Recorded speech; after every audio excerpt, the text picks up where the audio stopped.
I give a fuck? Why do I give a fuck? Why do I try so hard? Why do I care so much? Welcome to Why Do I Give a Fuck? A cross-cultural conversation between myself, Deanne Tate, and Johanna Thompson. In these times of great struggle and possible shift, we ask ourselves, why do we give a fuck about any of it? How does the lens we see the world through impact what we see? And what do we do about it? Hi! Hey. Just to be transparent, we have been having a conversation, and then we're like, this is the conversations that we're having. So we've been talking about so many things: Alligator, Alcatraz, rolling into Diddy. Possibly like the effects, like the real world experience and effects that are happening, like even with the weather and things like that, because of all of the way that legislation is being changed. So yeah, where we are recording this on a holiday that I no longer acknowledge or celebrate. I know I'm acknowledging it by saying this, but I feel like it's interesting context because so much is happening today as the U.S. territory celebrates the bullshit independence. yeah, that's the only way I can put it. And I know that you don't watch the news as much as you can avoid it, and I don't know all the details, but I know that the supreme leader of this bullshit nation is Big Daddy. Big party. Yeah. They call him. I've been hearing that they call him Big Daddy, so I think that Cheeto that's Daddy. appropriate. Well, yeah. Cheeto is having a big, rally party, whatever, in DC. And in fact, I was hearing somebody in my algorithm today saying that they had even reversed a lot of the, no, not a lot, I shouldn't qualify it like that, but reversed some of the highways that go into DC, and which I don't quite understand. To divert people from coming into the celebration? I don't know. I would imagine they would make it so that people could come in, not necessarily people couldn't leave, but once they come in, how difficult is it for them to leave? And just the weirdness about that, why would you need freedom of movement and, yeah. US nation capital? Like it's so wild, all the things that we're seeing. For this holiday, for the longest time, we've called it and celebrated it as the 4th of July. Yeah, no, seriously. I love the 4th of July. I've also seen on my algorithm today, happy 15th day after Juneteenth. I've seen that. Okay, I like it. I like it.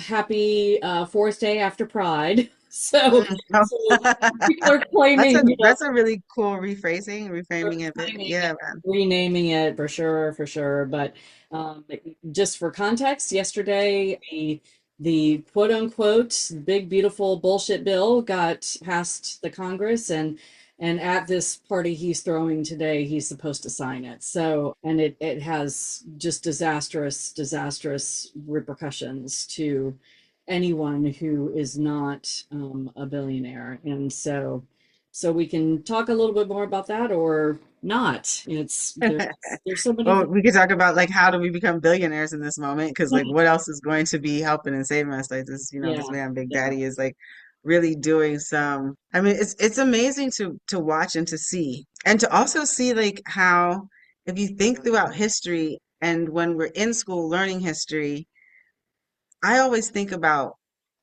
if I was existing and present in that moment, what is it that I would be doing? Right? I kind of had like a little bit of breakdown because I'm like, I'm not doing anything other than surviving myself, but I do know that there's like major horrific atrocities happening to humans in proximity enough for me to get to them, but getting to them to do what?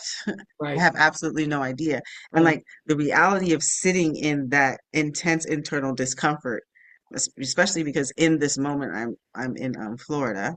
Had to come because my so sorry babies are here. I know. You're there with family, and I'm glad you're with family, but I'm so sorry you're in that state. No, it's a real thing, and it's like a real scary thing. And so and I keep on letting folks know back on the island that today is a really big holiday, and no one is really asking like what's the holiday or anything like that, but just thinking about the celebration of independence and then the way in which independence was gained through a lot of violence, and loss, and people reaching for what they considered to create as their own liberty and freedom, and Mhm. how in this very moment liberty and freedom is being limited, excuse me, and eliminated from so many humans' lives, Yeah. throughout Florida. I was mortified. I got a text message of them sending a request to buy an Alligator Alley T-shirt, to my text message, and it's something like with an alligator and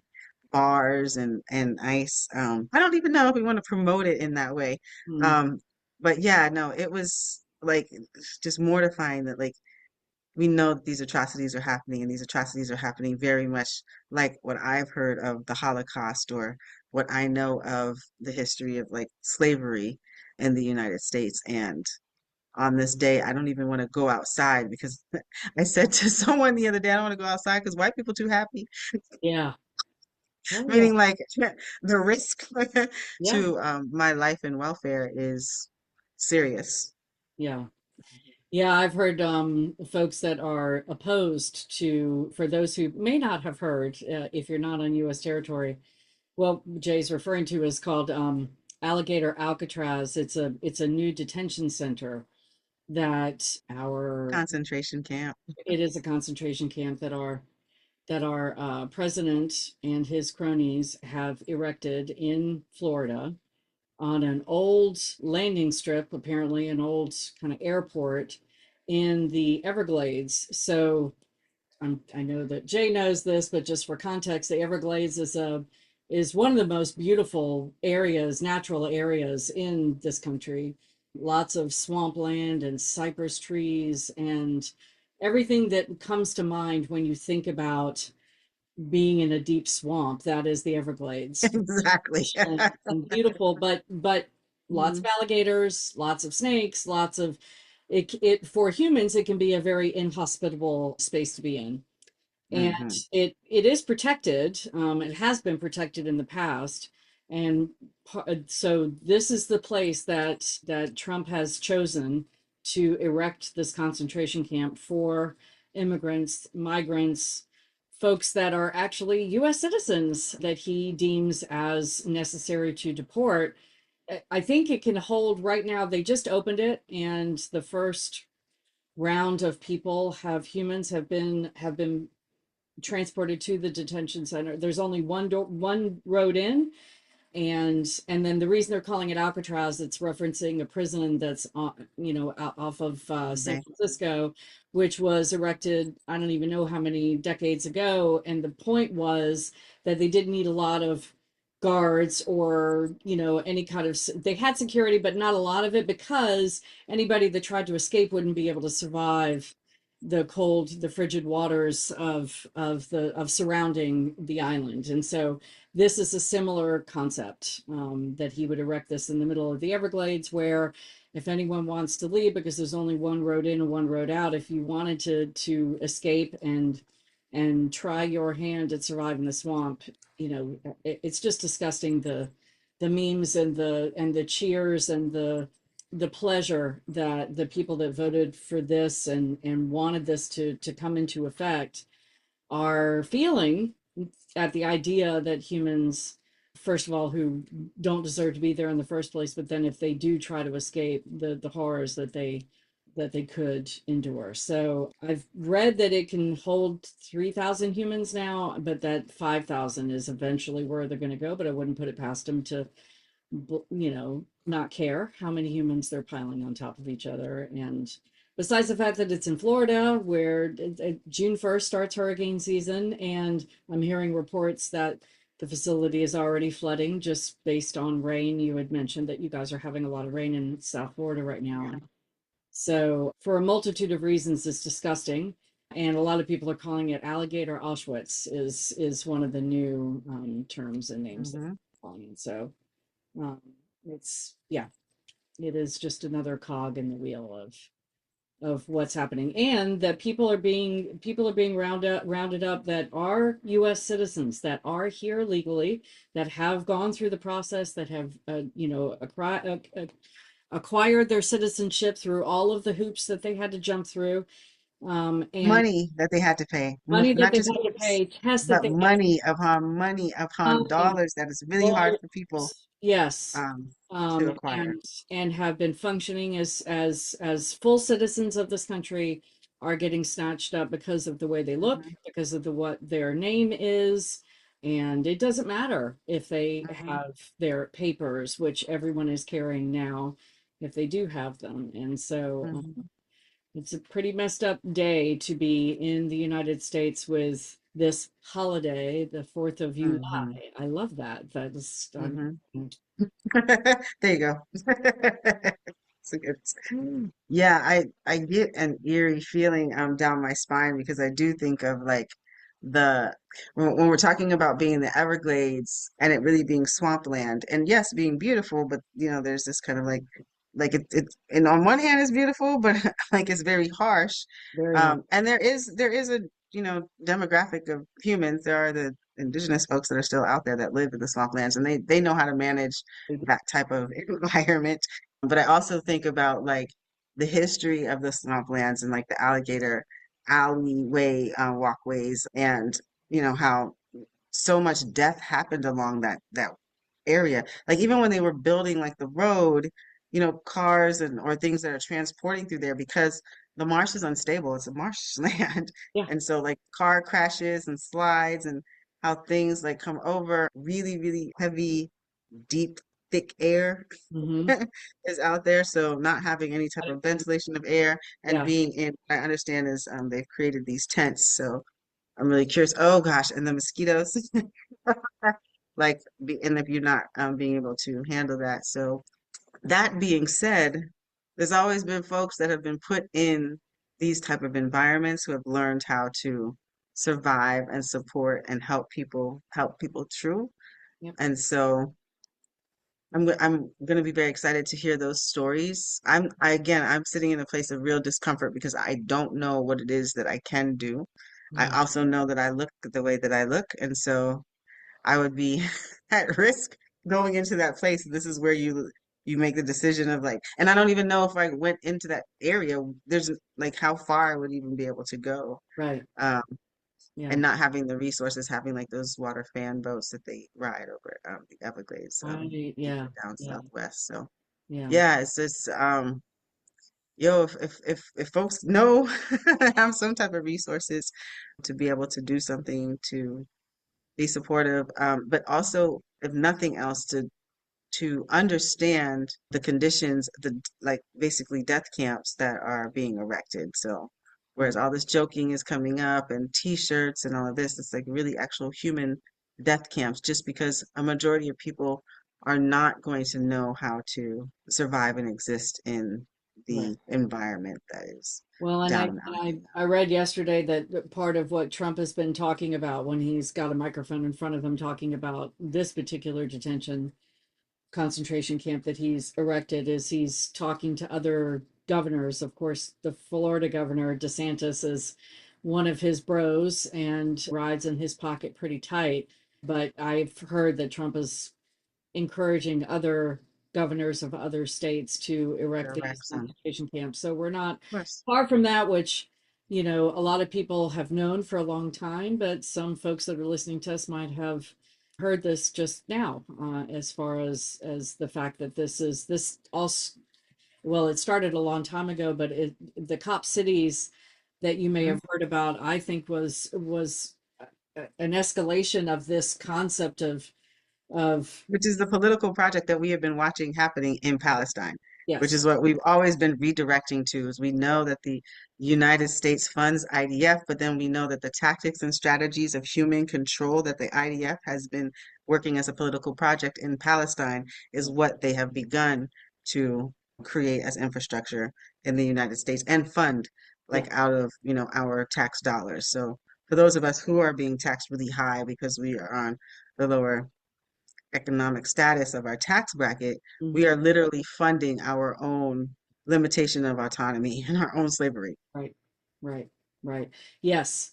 Speaking of slavery, there was a clip of him when he was out at the concentration camp in Florida, and he was talking about, somebody asked him about migrants, agricultural migrant workers, and how are the farms, I'm paraphrasing, but how are the farms going to function if he locks up all of the migrant workers that work on the farms? And he said, well, we're in discussion with the owners. We're going to let the owners be the ones to take care of, which is, he's using the terminology talking about slavery, that the Hmm. owners of the farms now become the owners of the migrants, that they will be in charge of the migrants and have to prove, it's all, Happening.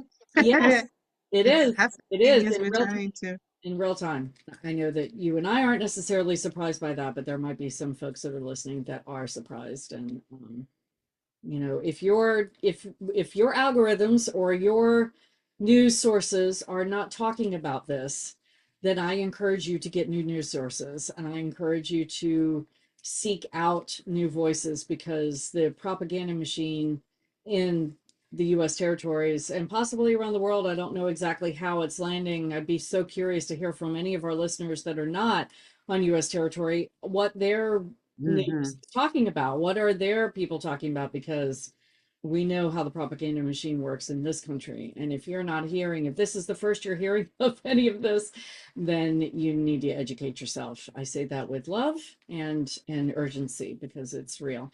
And I told you that I took a training last week about, what to do if ICE shows up and how to help. Mm. And I What were some of the things that were like most impactful that you learned at that training about how what people are experiencing? Yeah, I mean, it was really about how you can protect yourself, and not me necessarily, but like how to then get the information out to people who need to know this. Like because the difference, one of the biggest things that's happening is that ICE is coming to people's doors with something called an ICE administrative warrant, and it looks like Hmm. this. Um, Hmm. Screenshot that, and then you can kind of look at it a little bit more closely. This is based on New Haven, Rapid Response, New Haven, Connecticut, because that's where I am, or close to there. This is not a warrant that enables them to come into your home. This is Legitimate one. signed by a judge. Hmm. So the difference is that this is a judicial warrant. This is actually signed by a judge, even though, can we Hmm. even trust that it's actually a judge's signature anymore? Right. But Because but I heard that they're just legislating in and appointing specific judges to do ICE. yeah, because judges are pushing back and saying, I'm not going to sign it.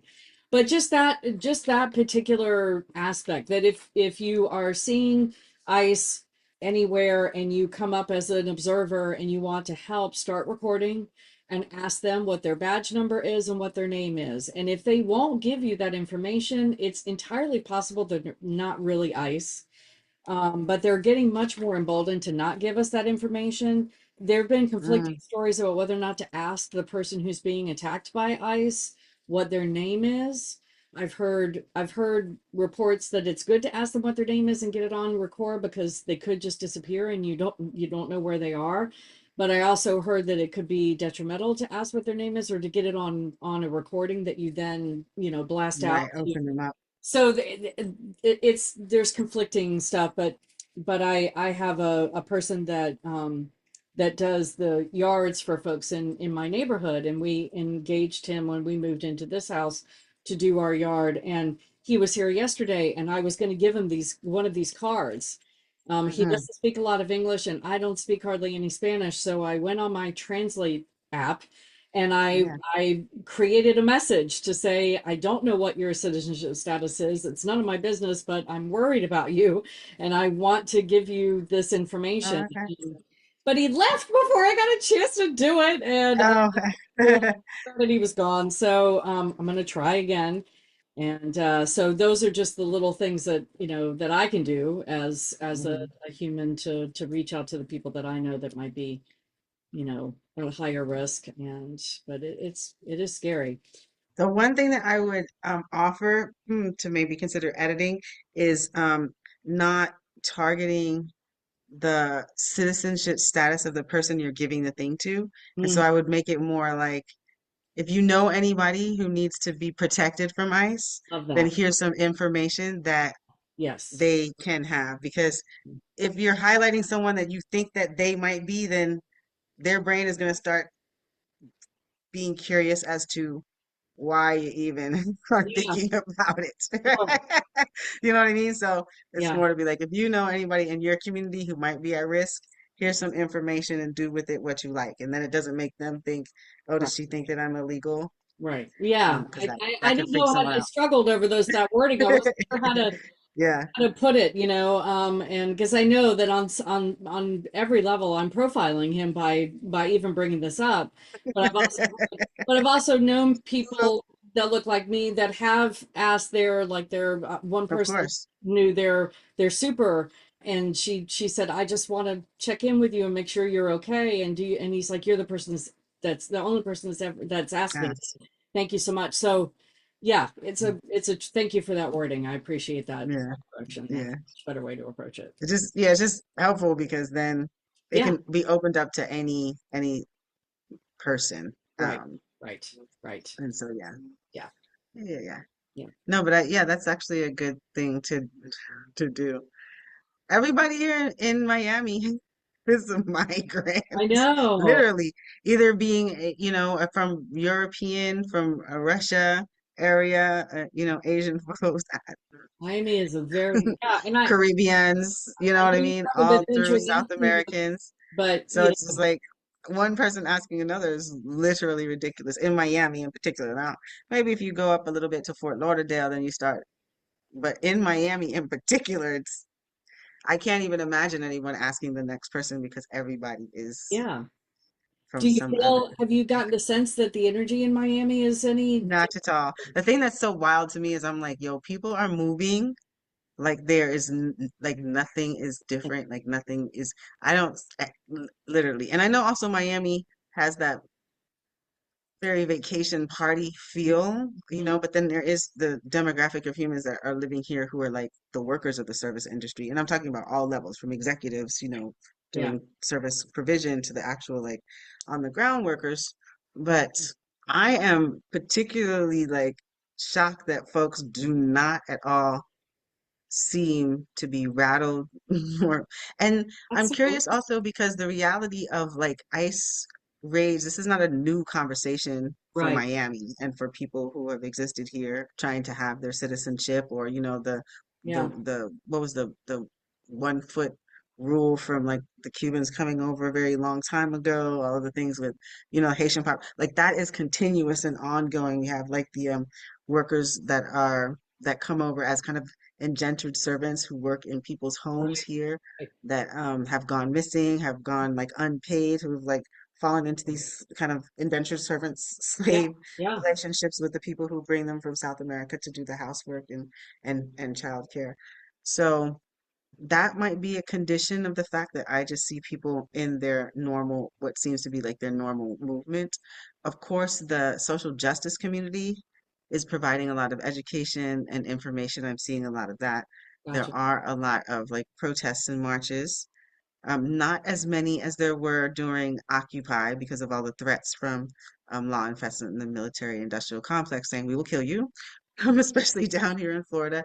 Yeah, Folks, you know, because of the culture here, that's known. Like, so when we talk about like alligator alleys, we're used to migrant workers being at risk, when they come to do their workforce. We're used to ICE raids, we're used to locking people up, and the work has been being done for long periods of time. Flick, Baji, a number of organizations who have been working with that yeah. in South Florida in particular. So, I wonder if this just occurred to me. I wonder how it impacts, and maybe it doesn't, the fact that DeSantis, the governor of Florida, and the fact that Trump has a home down in South Florida, and hmm, whether or not that impacts it, and in terms of creating a sense of safety that particular area won't be as impacted because they don't seem to shit where Yeah, they what live, what is what you saying? Like,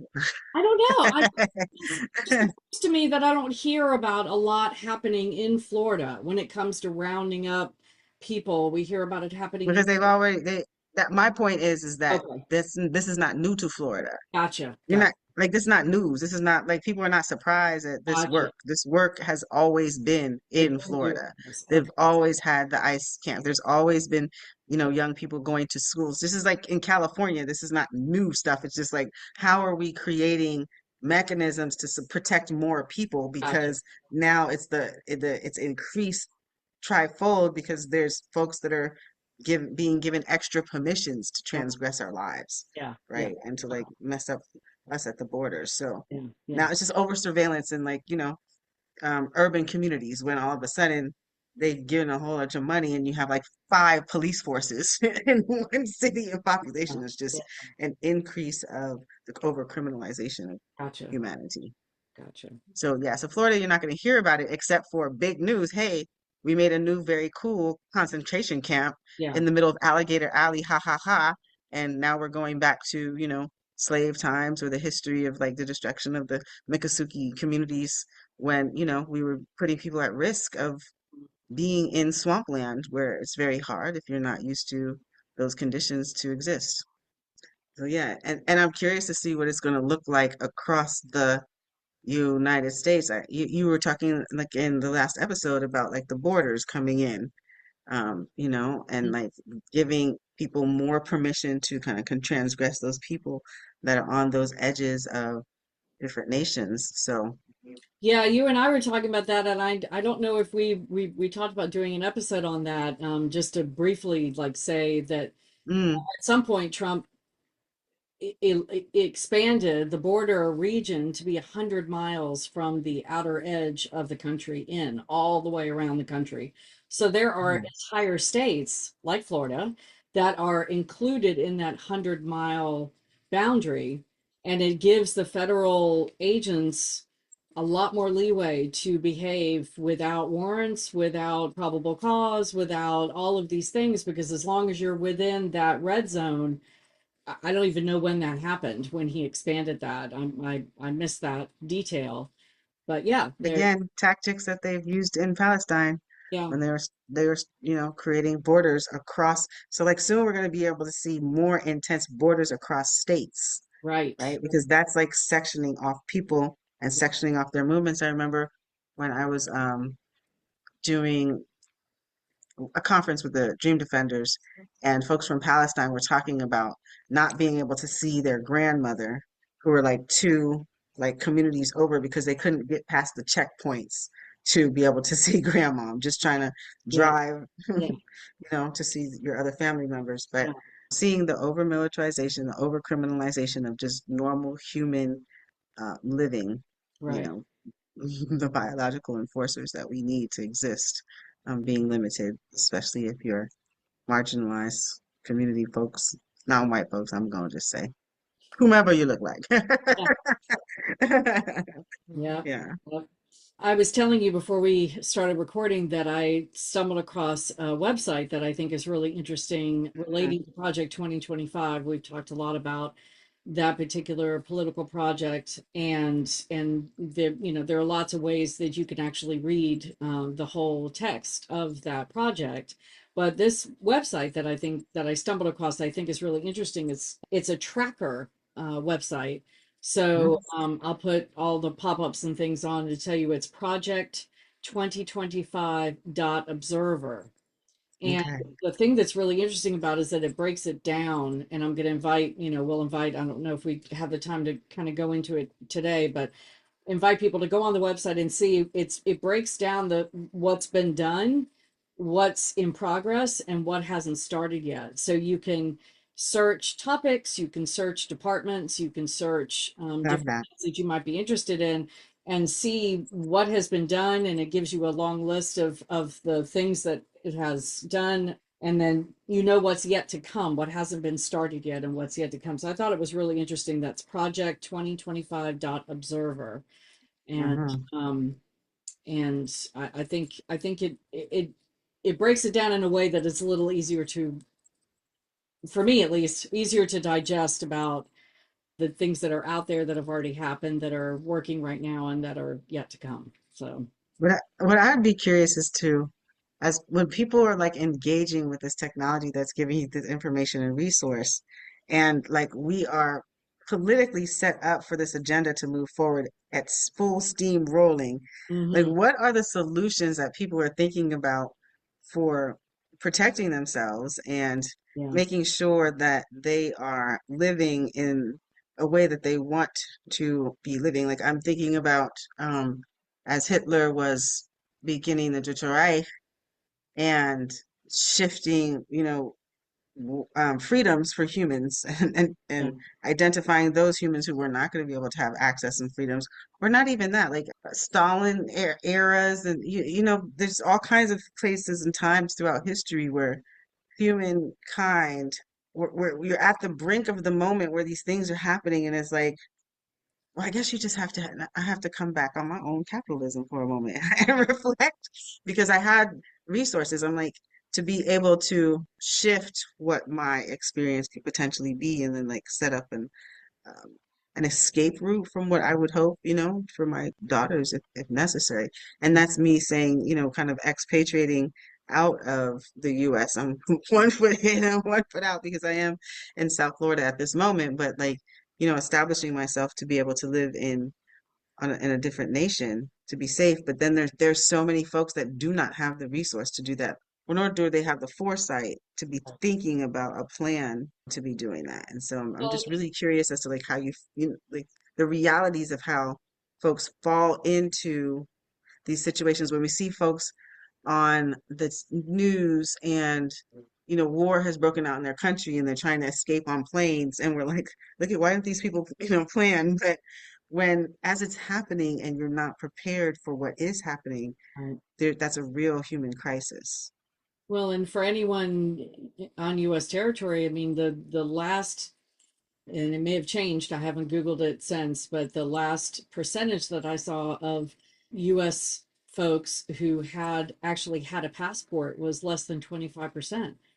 Oh Uh, wow. And see, you don't even think about that when you're in so, privilege. yeah, Hmm. privilege, sense of just the expense that it takes to even to try Hmm. to leave this country, especially, Yeah. if you're like, if I'm on the East Coast, if I wanted to go, off of someplace over after the West Coast, it takes, you know, enormous amounts of money to get all the way over on that side of the coast and then to go further to get out of this country. So it just feels, I think for a lot of folks, it just feels so unattainable and Hmm. unaccessible. And I'd be curious. I'll do some research to try to see if I can get updated numbers, but I would be curious to know if more people have been, especially since he got voted in again, if more people have been getting their passports and been preparing for that Mm. possibility to exit. But we also know that they're rescinding and changing people's, especially if they identify as trans, if they've Visas.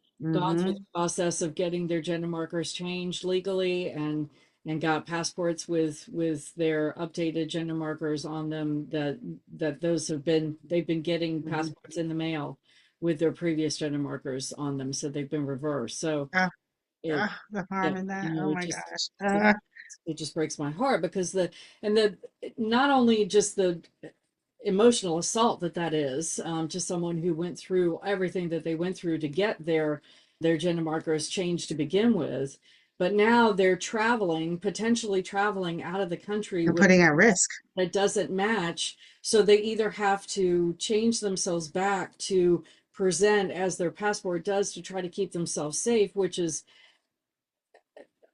Mortifying and of horrible. horrible, Hmm. horrible. So dehumanizing. Yeah. Yeah, completely dehumanizing. And so yeah, it is a leaving this country has been I think has been, one of those indoctrination pieces that over so many, generations, we've been taught, and I'll say we, about people that look like me. I don't know if I'm sure the teachings are different depending on, who's the recipient of the teaching, but taught that this is the best country ever, and that why would you ever leave? Absolutely. And you know, and why would you why it's so far away, why would you want to go somewhere else? Why would, you know, maybe you go to someplace to visit, but it's a once in a lifetime thing because you have to save up, you know, because over the years the economics has been so ridiculous that people can't even save up to take a trip like this that's ridiculously Yeah. expensive to do. And so it just, that's all part of that breeding of, Nationalism. yeah, That is like, that indoctrination. is, yeah. And I don't think that that is, I mean, nationalism, regardless of where you fall on your ethnic, you know, you're still going to get the same messaging because that's the political project that they're doing with public education right now. They're saying Yeah. this is what we are going to teach about this place.